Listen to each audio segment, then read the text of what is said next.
더 배움 합격의 공식 약속의 이름 최승권입니다.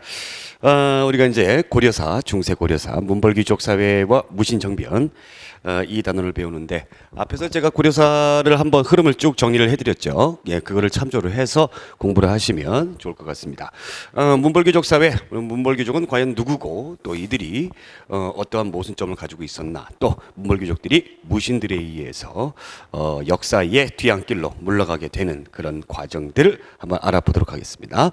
우선 교재는 41쪽에 있는 내용들 참조를 해주시기 바라고요. 문벌귀족 사회 성립 출신 배경, 우리가 원래 문벌귀족이라고 한다면은 이제 어떤 사람들 얘기하는 겁니까? 신라 말기에 세상이 바뀌를 바라는 사람들 얘기하는 거죠. 그래서 문벌귀족들은 이제 원래는 뭐였어요? 육두품이라든가 그 다음에 또 누굽니까? 호족들이었죠. 얘네들이 문벌귀족이었어요. 그래서 처음에는 얘네들이 이제 뭉쳐가지고 으쌰으쌰 했는데 나중에 이제 시간이 들어가면서 시간이 지나가면서 자기들끼리 세력 다툼을 위해서 싸우더라라는 겁니다. 그래서 이들의 가문 대대로 특권을 누릴 수 있었던 가장 중요했던 그 요소 두 가지가 바로 무엇이었느냐. 아버지 백으로 관리가 될 수 있는 음서가 있었고요. 또 그 다음에 전식과제도 중에서도 이제 공음전 같은 그런 제도가 있었었죠. 그래서 이것이 문벌귀족 사회를 가능하게 했던 그런 배경이 되었다라는 겁니다. 대표적인 이제 가문으로 경원이 씨, 경주김 씨, 해주채 씨, 파평윤 씨들이 있었는데, 제가 아까 이제 말씀드렸던 이들의 세력 기반이 바로 이제 음서와 공음전이었다라는 것을 얘기하는 거고요. 그러면서 이제 나타난 사건이 바로 이자겸의 난이다라는 겁니다. 이자겸 같은 경우가 굉장히 어떻게 본다면 못된 사람이죠. 네. 경원이 씨 가문에서 가문 대대로, 여기 한번 보시겠습니다. 뭐 책에도 나와 있지만 가문 대대로 이 경원이 씨 가문이 딸들을 다 시집을 보내요. 예. 뭐 이호, 그다음에 이자연, 뭐 딸들 이렇게 시집을 보내고 딸들을 뭐 그냥 한 임금에게 다 시집을 보냅니다.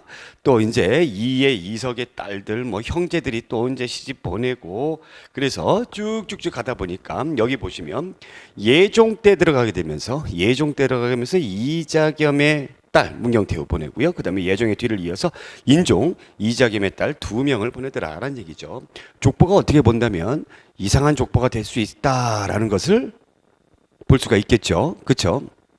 자, 근데 이 이자겸이 이렇게 이제 권력이 강하다 보니까 지가 임금이 되고 싶어요. 그러면서 오늘날로 따지면 이제 가짜 뉴스죠.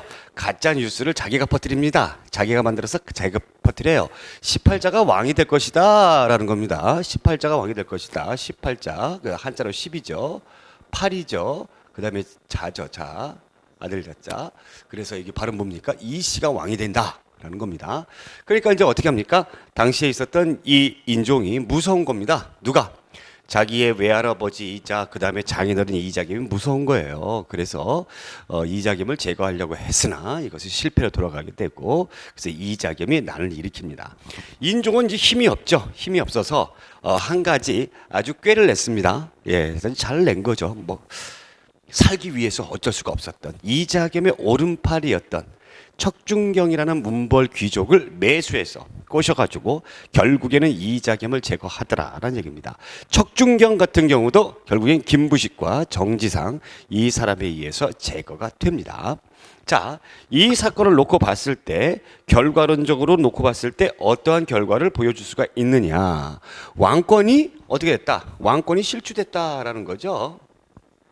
왕권이 실추됐다라는 거예요. 얼마나 왕이 권력이 없으면 자기가 직접 이런 간신배 같은 사람들을 제거하지 못하고 다른 문벌귀족을 통해서 이렇게 제거를 했느냐라는 것이고요. 그 다음에 문벌귀족 자기들끼리 싸운다라는 얘기입니다. 그래서 문벌귀족 사회가 흔들거리기 시작했다. 동요되기 시작했다라는 것을 말해주는 대표적인 사건이다라는 겁니다. 자, 그러면 여기에서 이제 우리가 또 주목을 해야 되는 것이 묘청의 서경천도 운동이에요. 서경천도 운동이에요. 인종 때 일어났습니다.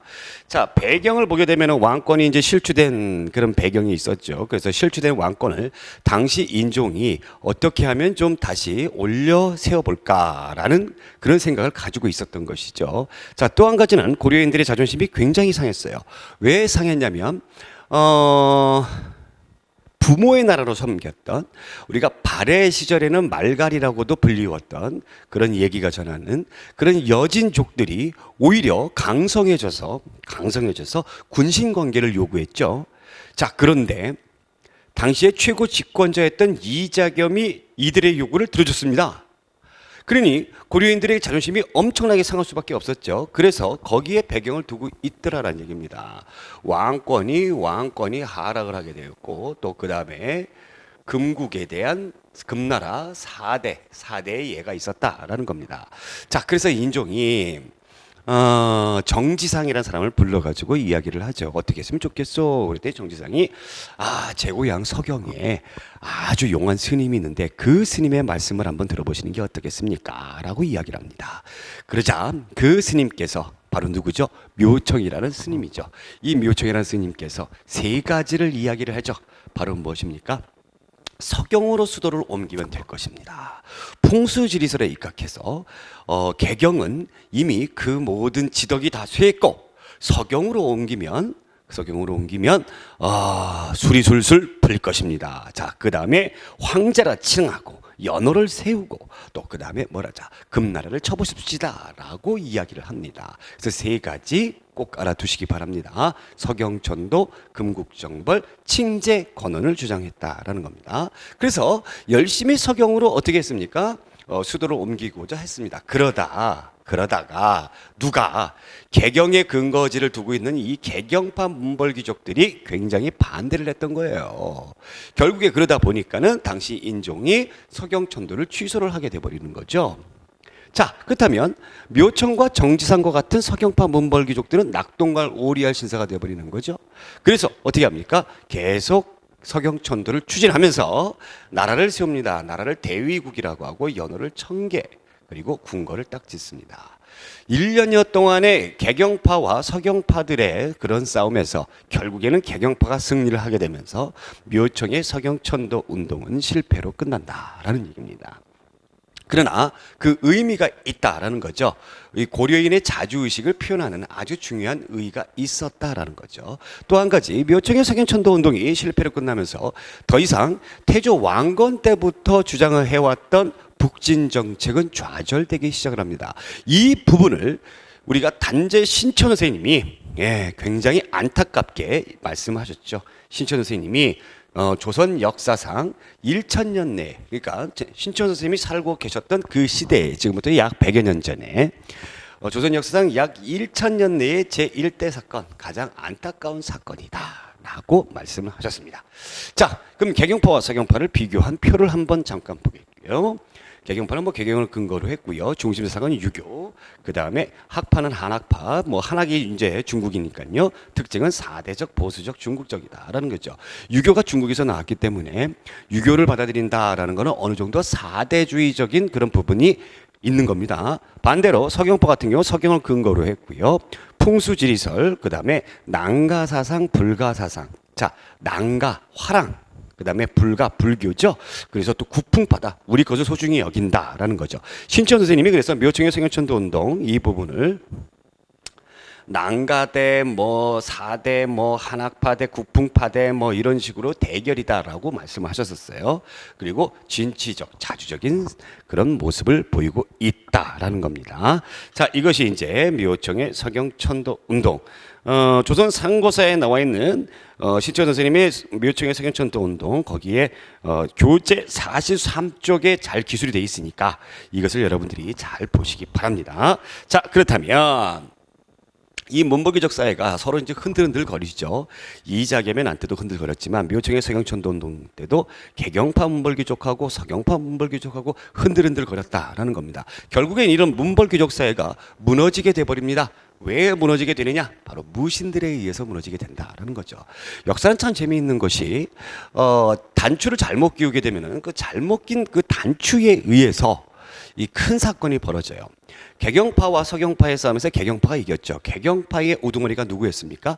김부식이었습니다. 자, 김부식의 아들이 아버지 백을 믿고, 그러니까 하늘 높은 줄 모르는 거죠. 그러면서 이 무신들, 나이가 있는 무신들 같은 경우 수염을 잡아당기고 이렇게 따귀를 때리고 했던 더 이상을 참지 못하겠다 해가지고 무신들이 들고 일어나더라.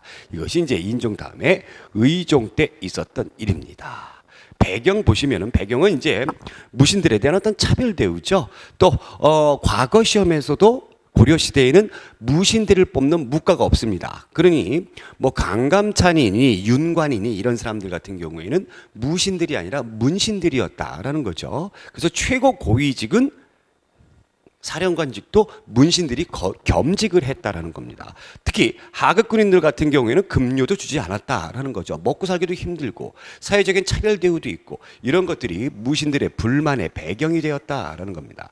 결국에는 이들이 우리가 문신들을 없애버리자 모의를 하게 되죠. 의종이 보현원에 가가지고 파티 연애를 벌이는데 여기에 이제 뒤집어 엎어버린 거죠. 그러면서 명종을 임금에 앉히더라라는 겁니다. 자, 결과로 이제 무신 그 문벌 귀족 사회가 붕괴되고 무신들이 새로운 지배층으로 떠오르게 되는 그런 사건이 바로 무신 정변이다라는 겁니다. 자, 무신 정권의 변천은 원래는 맨 처음에 이 정중부가 누구랑 같이 했습니까? 이의방이라는 사람하고 같이 했었죠. 듀엣으로 같이 했다가 정중부가 이의방을 제거를 했습니다. 그런데 또 이 정중부는 경대승이라는 청년 장교에 의해서 제거가 됐어요. 근데 경대승은 소심한 혈액형이었나? 네. 뭐 일설에 의하면 꿈마다 밤마다 정중부가 와서 괴롭혔다고 얘기하는데 시름시름 앓다가 죽죠. 자, 그리고 나서 경대승이 죽고 나자 이의방의 오른팔이었던 이의민이라는 사람이 집권을 하게 됩니다. 이 사람은 원래 천미 출신이죠. 그래서 천미 출신이 집권을 하게 되면서 무신 정권이 변천이 되는데 이의민은 전통적인 무신이었던 최충원에 의해서 제거가 되면서 무신 정권은 최씨 정권으로 이어지게 된다라는 겁니다. 자, 그러면 무신 집권기 때의 이러한 내용들을 보았고요.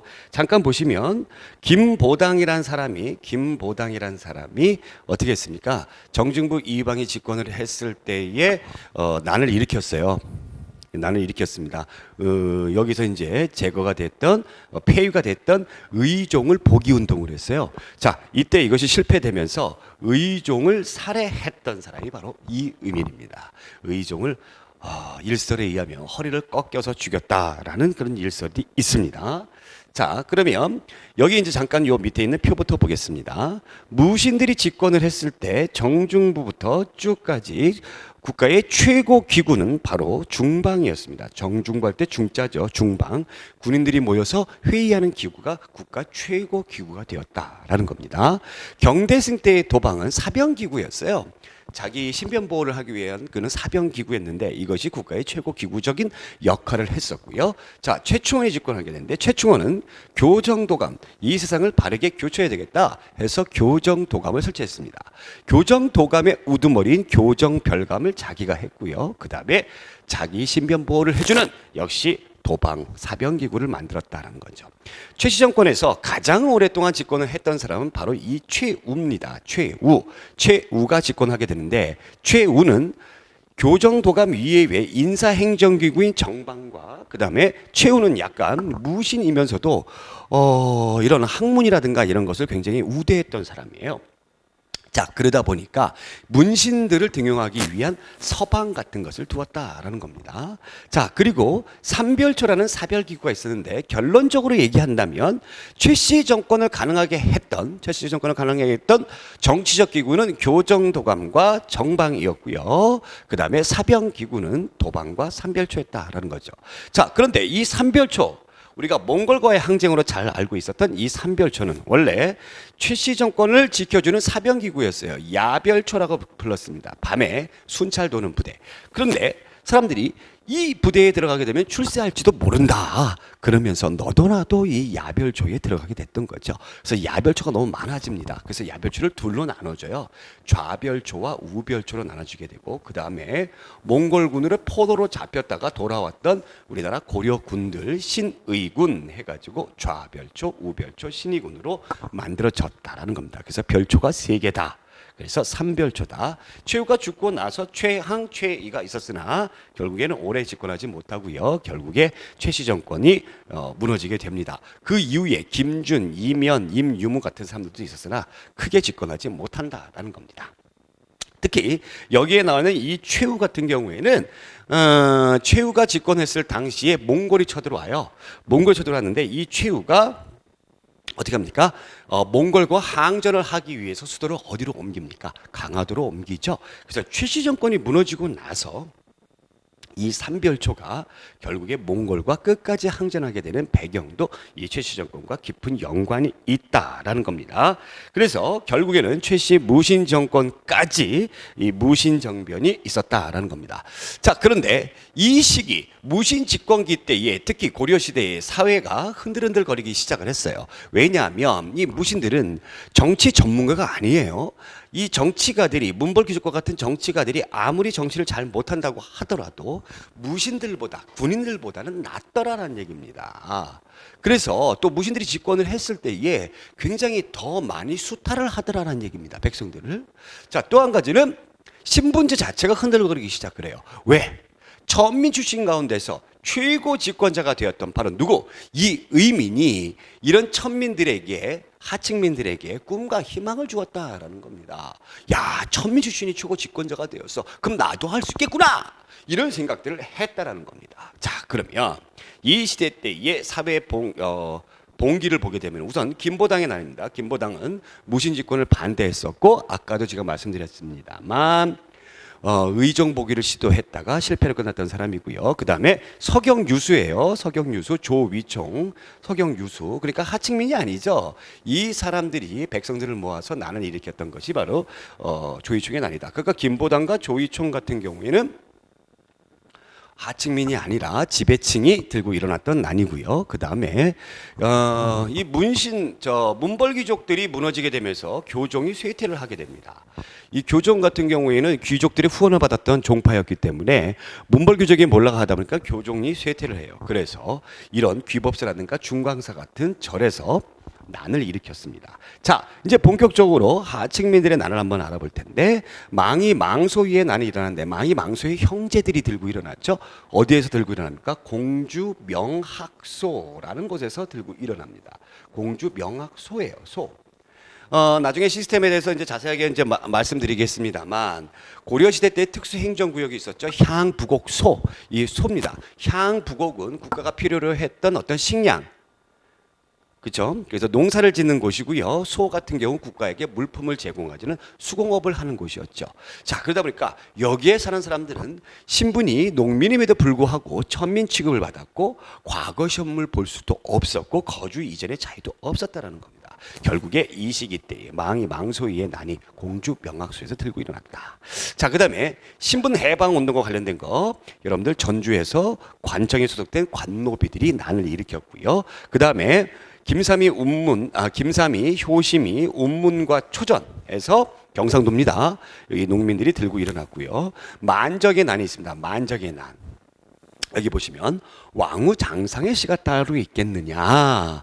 누구는 태어날 때부터 왕과 왕비, 그 장군과 재상으로 태어나느냐? 절대 아니다. 사만에서 천민을 없애자, 우리나라에서 천민을 없애자라고 최충원의 사노비였던 만적이 개경에서 들고 일어났습니다. 그러나 중간에 밀고자가 꼭 하는 놈식이 있죠. 밀고자에 의해서 이 나는 실패로 끝나더라라는 겁니다. 여기 보시면 이제 뭐 삼국 부흥운동이라고 나오는데 뭐 이비 패자, 신라부흥, 최광수, 서경에서 고구려부흥, 이연년 형제, 담양에서 백제부흥 이렇게 나오는데 이것은 뭐냐면 쉽게 말하면 하나의 그냥 명분이에요. 저희들이 난을 일으키면서 명분적으로 그냥 삼은 겁니다. 그러니까 큰 의미를 두시 마시기 바랍니다. 자, 이렇게 해서 이 시기 때 아주 혼란했던 이 시기 때 하층민들의 난까지 일어나게 되는데 여러분들 약간 지도를 보시게 되면은 망이 망소의 공주 명학소죠. 그 다음에 만적은 누구의 노비라고 그랬죠? 최충원의 노비라고 그랬죠. 그래서 개경, 수도 개경에서 일어나게 되고요. 그 다음에 김삼이 효신 같은 경우에는 여기 경상도. 요 정도 여러분들이, 조이총 같은 경우 서경. 요 정도 여러분들이 지도를 보시면서 어디에서 어떤 사건이 일어났는지 여러분들이 확인해 주셔야 됩니다. 아시겠죠? 굉장히 중요한 부분입니다. 자, 이렇게 해서 문벌귀족 사회가 붕괴가 되고요. 무신집권 사회까지 우리가 알아봤습니다. 자, 다음 시간에는 어떻게 본다면 고려의 역사 좀 살만하면 왜적들이 쳐들어오죠. 그래서 고려의 대외 관계에 대해서 알아보도록 하겠습니다. 오늘 여기까지 고맙습니다.